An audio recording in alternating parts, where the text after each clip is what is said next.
Everyone, welcome back to my channel. उम्मीद है आप सब लोग अच्छे से होंगे। आज के इस वीडियो में हम लोग देखेंगे causes of medication non adherence. Pharmacy practice का यूनिट 2 का 4th चैप्टर है मेडिकेशन अधेरेंस। उसमें एक टॉपिक है causes of medication non adherence. आज हम उसको देखेंगे।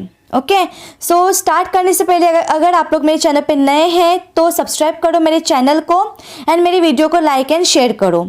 सो चलो देखते हैं causes of medication non adherence. So causes of medication non adherence क्या है? Non adherence to medication offer result due to multiple factors. Non adherence है ना, वो बहुत सारे फैक्टर्स की वजह से होगा और वो इंटेंशनल होगा या फिर अनइंटेंशनल। इंटेंशनल यानी कि वो एक एक्टिव प्रोसेस है जहाँ पे पेशेंट है ना वो डेविएट करेंगे ट्रीटमेंट रेजिमेंट से, यानी कि वो बराबर से फॉलो नहीं करेंगे, बराबर से लेंगे नहीं, या फिर वो डेविएट करेंगे ट्रीटमेंट से।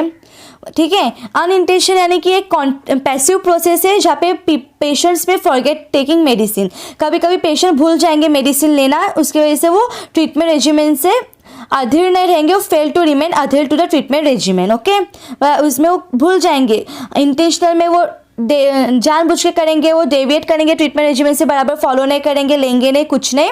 अनइंटेंशनल यानी कि वो भूल जाएंगे मेडिसिन लेना, वो पैसिव प्रोसेस है। ओके, WHO ने क्या किया है? WHO has group some possible reasons into 5 categories. कौन कौन से कैटेगरी है? First health care system, second condition, third patient, fourth therapy and last is socio economic related factors. ये कुछ फैक्टर्स है जो WHO ने ग्रुप किया है।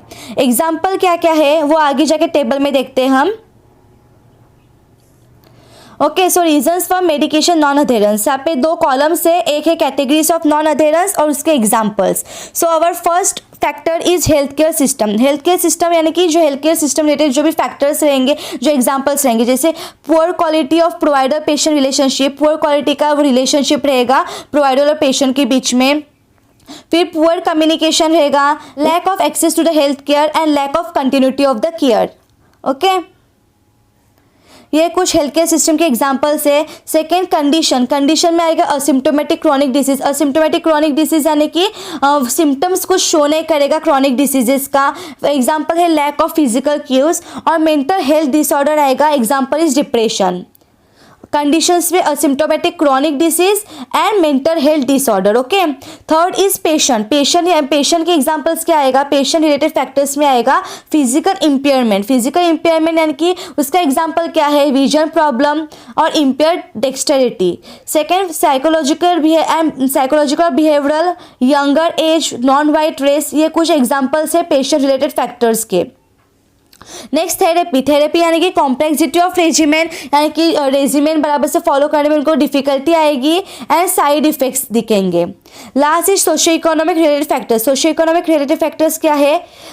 लो literacy, high medication cost and poor social support. ये कुछ एग्जांपल्स है सोशियो इकोनॉमिक रिलेटेड फैक्टर्स के। अब ये जो टेबल है ना, इसी को आगे जाके एक्सप्लेन किया गया है, एकदम ईजी है।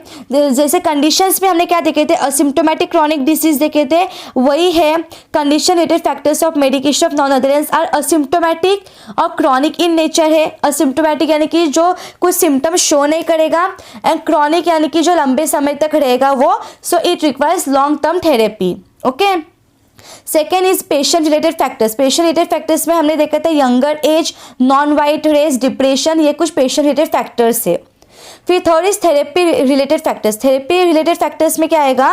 कॉम्प्लेक्सिटी ऑफ द रेजिमेंट, यानी कि डिफिकल्टी होगी रेजिमेंट को फॉलो करने में, या फिर साइड इफेक्ट्स दिखेंगे। पेशेंट है ना, साइड इफेक्ट एक्सपीरियंस करेंगे, साइड इफेक्ट्स दिखेंगे कुछ ना कुछ।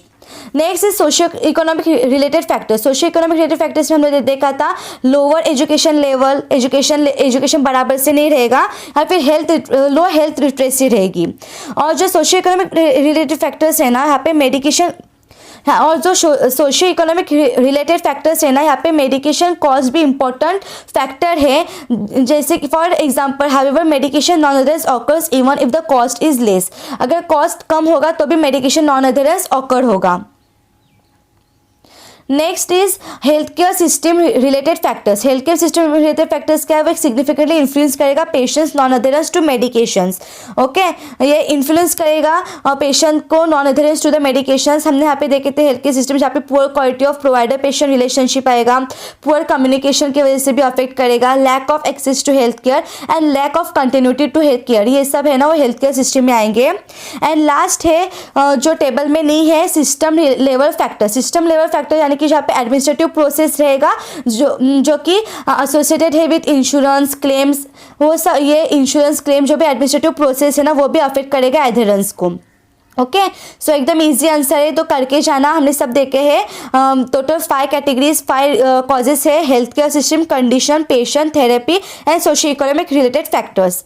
ओके, सो आज की इस वीडियो में इतना ही। वीडियो अच्छी लगी तो सब्सक्राइब करो मेरे चैनल को एंड लाइक एंड शेयर करो मेरे वीडियो को। आज की इस वीडियो में इतना है, तब तक के लिए थैंक यू, टेक केयर।